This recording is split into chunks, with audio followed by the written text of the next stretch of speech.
जय हिंद। दोस्तों, आज की वीडियो में हम ये बातें करेंगे कि एक सफल निवेशक की क्या पहचान होती है और एक सफल निवेशक क्या ऐसी चीजें करता है जो एक कॉमन इन्वेस्टर नहीं करता है। देखिए, एक इन्वेस्टर होने के नाते जब भी हम म्यूचुअल फंड में इन्वेस्ट करते हैं तो हमें हर छोटी बड़ी बातों को ध्यान में रख करके म्यूचुअल फंड में इन्वेस्ट करना चाहिए। देखिए, जब हम छोटी छोटी बातों को अवॉइड करके म्यूचुअल फंड में इन्वेस्ट करते हैं तो कल के दिन यही छोटी बातें बड़ी बातें बन जाती है और हमारे सफल निवेशक बनने के रास्ते में रोड़े अटकाते हैं। तो हमें एक सफल निवेशक बनना है तो हमें हर छोटी बड़ी बातों को ध्यान में रख करके म्यूचुअल फंड में इन्वेस्ट करना चाहिए। कुछ इसी तरह की 5 कॉमन बातें मैं आज की वीडियो में आप सभी को बताऊंगा। ये बातें एक्स्ट्रा ऑर्डिनरी बिल्कुल भी नहीं है, ये कॉमन बातें हैं जिनको हमें ध्यान में रख करके म्यूचुअल फंड में इन्वेस्ट करना चाहिए। और मुझे लगता है कि इसी तरह की बातों को अगर आप ध्यान में रख करके म्यूचुअल फंड में इन्वेस्ट करते हैं तो आप एक सफल निवेशक बनने के राह में अपना कदम बढ़ाते हैं। तो आज की वीडियो हमेशा की तरह बहुत इंफॉर्मेटिव होगी, इसलिए मैं रिक्वेस्ट करूंगा आप सभी से कि इस वीडियो को अंत तक जरूर देखिएगा। तो स्वागत है आप सभी का एक नई वीडियो में। आशा करता हूं आप सब अच्छे होंगे। मैं हूं अनवर अंसारी। चलिए पेश करते हैं। तो चलिए जान लेते हैं सबसे पहली बात जिसका हमें ध्यान रखना चाहिए। तो देखिए, जब भी आपको म्यूचुअल फंड में इन्वेस्ट करना हो तो आपको ऐसा बिल्कुल नहीं करना चाहिए कि किसी म्यूचुअल फंड में आप बार बार एंट्री कर रहे हैं और बार बार एग्जिट कर रहे हैं। अगर आप ऐसा कर रहे हैं तो इसका मतलब ये हुआ कि आप पूरे कॉन्फिडेंस के साथ किसी म्यूचुअल फंड में इन्वेस्ट नहीं कर रहे हैं। ऐसे ही आपने किसी की बातें सुनी और म्यूचुअल फंड में इन्वेस्ट कर लिया और जब बाद में आपको ऐसे ही कुछ और बातें सुनने को मिलती है तो आप तुरंत से वहां से एग्जिट कर लेते हैं। तो अगर ऐसा करते हैं तो आपको 2 चीजों की नुकसान होती है। सबसे पहला तो ये कि अगर आप 1 साल से पहले एग्जिट करते हैं तो 1% का भारी भरकम एग्जिट लोड लगता है। किसी किसी फंड में तो 2% के आसपास भी एग्जिट लोड लगता है। और सबसे बड़ा नुकसान आपका समय का नुकसान होता है। यहाँ पे आपका जो समय गया वो नुकसान हुआ। तो 2 तरह का नुकसान होता है अगर आप बार बार किसी फंड में एंट्री या फिर एग्जिट करते हैं तो करना क्या चाहिए? करना ये चाहिए कि जब भी आपको किसी भी म्यूचुअल फंड में इन्वेस्ट करना हो तो अच्छे से इत्मीनान से अच्छे से सोचिए, समझिए, रिसर्च कीजिए। अगर आपको वो फंड अच्छा लगता है तब उस फंड में इन्वेस्ट कीजिए। और अगर आपने इन्वेस्ट कर दिया तो इसका मतलब ये नहीं हुआ कि वो फंड खराब हो या फिर अच्छा हो, आप उसमें बने हैं। आपको रिव्यू करना है, लेकिन हर 2 साल 3 साल के बाद रिव्यू करना है। आपको ये देखना है कि जिस फंड में हमने इन्वेस्ट किया था वो अपने इंडेक्स बेंचमार्क के अगेंस्ट में किस तरह का परफॉर्मेंस कर रहा है। अगर वो ठीक ठाक परफॉर्मेंस कर रहा है तो उसमें हम कंटिन्यू करते रहेंगे।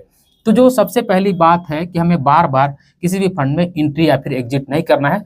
ऐसे में 2 चीज़ों का नुकसान होता है, जैसा कि मैंने कहा, एक तो समय और दूसरा पैसा।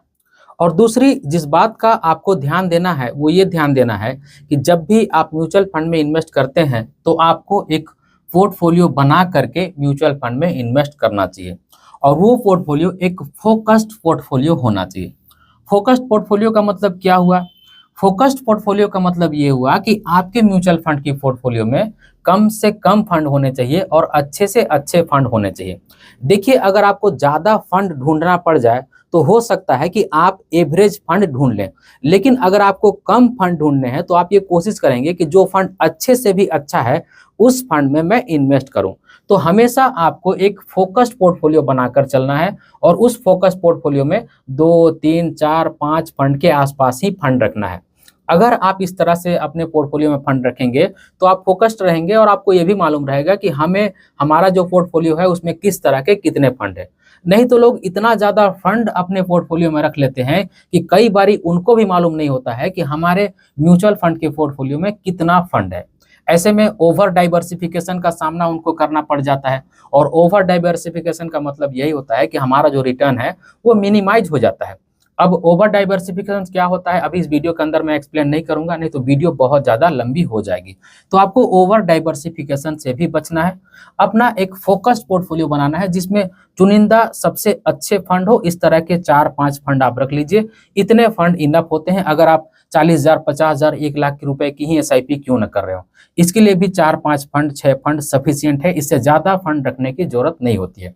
तो दूसरा काम हमें ये करना है कि हमें इन्वेस्ट करने के लिए म्यूचुअल फंड का एक फोकस्ड पोर्टफोलियो बना करके उसमें इन्वेस्ट करना है। अब तीसरी बात जिसका हमें ध्यान रखना है, लेकिन उससे पहले एक बात मैं आप सभी को बता दूं कि मेरा घर हाईवे के पास है तो गाड़ियां बहुत ज़्यादा आते जाते रहती है, तो बैकग्राउंड में आपको आवाज़ मिल सकता है, तो थोड़ा सा इग्नोर कीजिएगा। तीसरी बात यह है कि जब भी हमें म्यूचुअल फंड में इन्वेस्ट करना हो तो एसआईपी का जो अमाउंट है वो ना तो कम होना चाहिए, ना तो वो ज़्यादा होना चाहिए।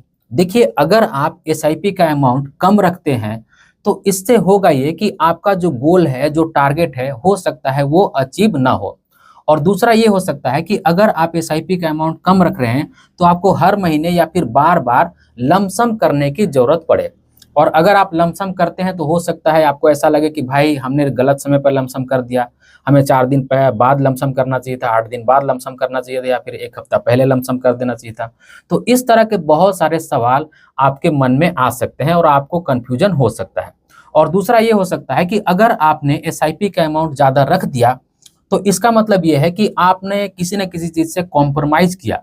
देखिए, जब हम म्यूचुअल फंड में इन्वेस्ट करने आते हैं तो यहाँ पे साल भर 6 महीने के लिए तो आते नहीं है। यहाँ पे हमें इन्वेस्ट करना है 10 साल, 15 साल, 20 साल के लिए। तो कॉम्प्रोमाइज़ करके 6 महीने, साल भर तक इन्वेस्ट किया जा सकता है, लेकिन लंबे समय तक इन्वेस्ट नहीं किया जा सकता है। तो आपको अपनी एसआईपी की अमाउंट सफिशिएंट रखनी है, ना तो आपको कम रखना है, ना तो आपको ज़्यादा रखना है। इस तरह का एसआईपी का अमाउंट रखना है कि मैं बड़े ही आराम से अपने एसआईपी का इंस्टॉलमेंट दे पाऊँ, इतना ही आपको किस्त रखना है।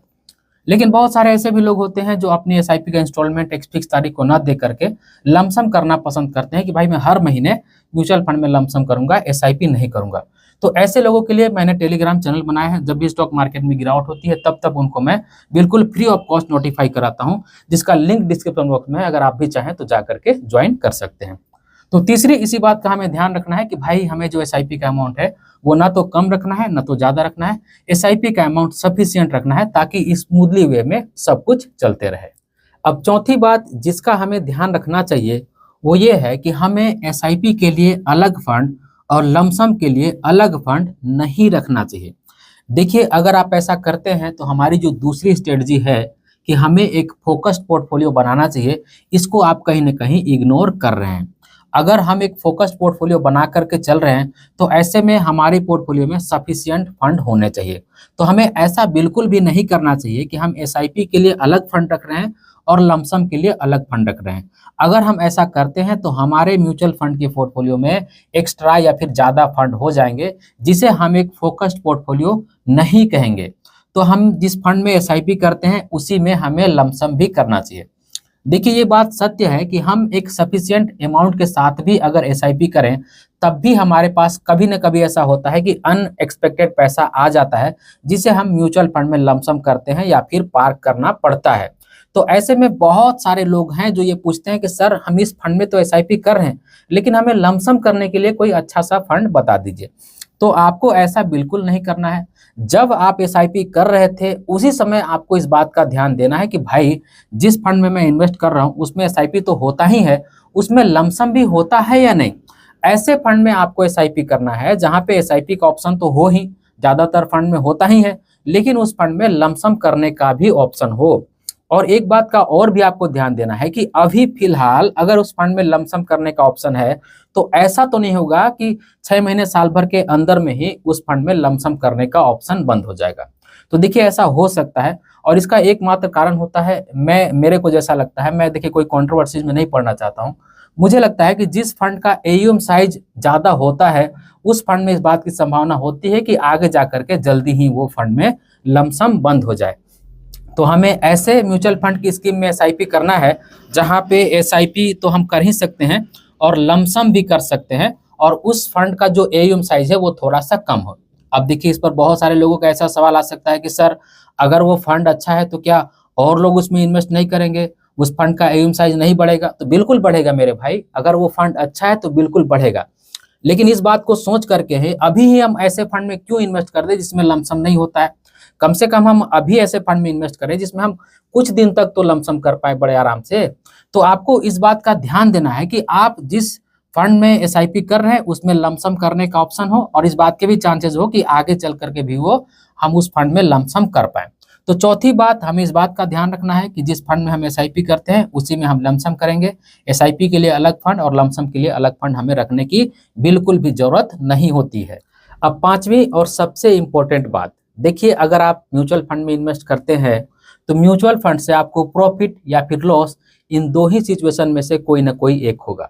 तो आपको प्रॉफिट या फिर लॉस से बिल्कुल भी नहीं घबराना है। अब देखिए बहुत सारे लोग ऐसा कहेंगे कि सर हमें तो प्रॉफिट लॉस से कोई भी घबराहट होता ही नहीं है। होगा भाई, अभी होगा। देखिए आपको घबराहट इसलिए नहीं होती है क्योंकि आपका जो इन्वेस्टमेंट अमाउंट है ना वो कम है। हो सकता है आप 1 लाख रुपए इन्वेस्ट करके रखे होंगे, 2 लाख 5 लाख इसी के आसपास में इन्वेस्ट करके रखे होंगे। तो रोजाना जो प्रॉफिट लॉस हो रहा होगा आपको 200 500 हजार रुपए के आसपास का प्रॉफिट लॉस हो रहा होगा। तो ऐसे में लोग नहीं घबराते हैं। लेकिन अगर आप एक बड़ा पैसा म्यूचुअल फंड में इन्वेस्ट करते हैं, जैसे में 50 लाख 1 करोड़ रुपए के आसपास में इन्वेस्ट कर देते हैं, या फिर आप धीरे धीरे ही इन्वेस्ट करके अपना कॉर्पस 50 लाख 1 करोड़ 2 करोड़ रुपए के आसपास का बना देते हैं, तो ऐसे में अगर 1-2% का भी उतार चढ़ाव होता है तो रोजाना आपको अपने म्यूचुअल फंड के पोर्टफोलियो में 2 लाख 4 लाख 5 लाख रुपए का प्रॉफिट लॉस देखने को मिल जाएगा। तो क्या आपको घबराहट नहीं होगी? बिल्कुल घबराहट हो सकती है। लेकिन आपको एक बात समझ के चलना है कि अगर आपका यहाँ पे बड़ा पैसा निवेशित है या फिर निवेश करके आपने बना दिया है, तो ये सिचुएशन आपके लिए नॉर्मल होनी चाहिए। अगर आपका 1 लाख 2 लाख 5 लाख रुपए रोजाना घट बढ़ रहा है तब भी आपको घबराना नहीं चाहिए, क्योंकि अगर बड़ा पैसा होगा तो उस पर बड़ा नुकसान और प्रॉफिट भी रोजाना होगा। और ये नुकसान नहीं होता है, इसके लिए मैंने एक अलग वीडियो बना के रखी है, जिस वीडियो के अंदर में मैंने आप सभी को बताया कि अनरियलाइज प्रॉफिट लॉस क्या होती है। उसका लिंक मैं डिस्क्रिप्शन बॉक्स में दे दूंगा, अगर आप चाहें तो उस वीडियो को देख सकते हैं।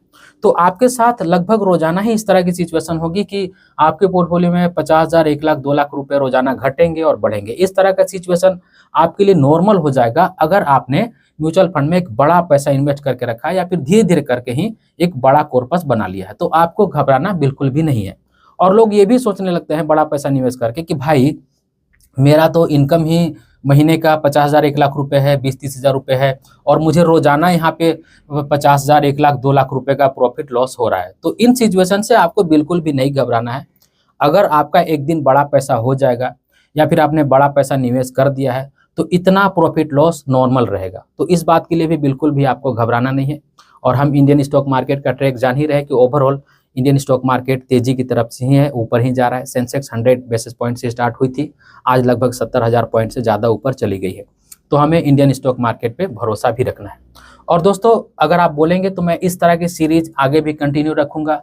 छोटी छोटी बातें आप सभी को बताऊंगा, जो छोटी छोटी बातें आपके अमीर बनने के राह में या फिर सफल इन्वेस्टर बनने के राह में आसानी करेगी।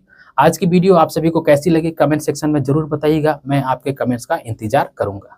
तो आज की इस वीडियो में बस इतना ही। उम्मीद करता हूं आज की वीडियो आप सभी को पसंद आई होगी। अगर आज की वीडियो आप सभी को पसंद आई है तो इस वीडियो को एक लाइक जरूर कर दीजिएगा और इसी तरह के वीडियो देखने के लिए चैनल को सब्सक्राइब कर लीजिएगा और इस वीडियो को अपने फ्रेंड और फैमिली के बीच शेयर कीजिएगा ताकि वो भी अवेयर हो पाए।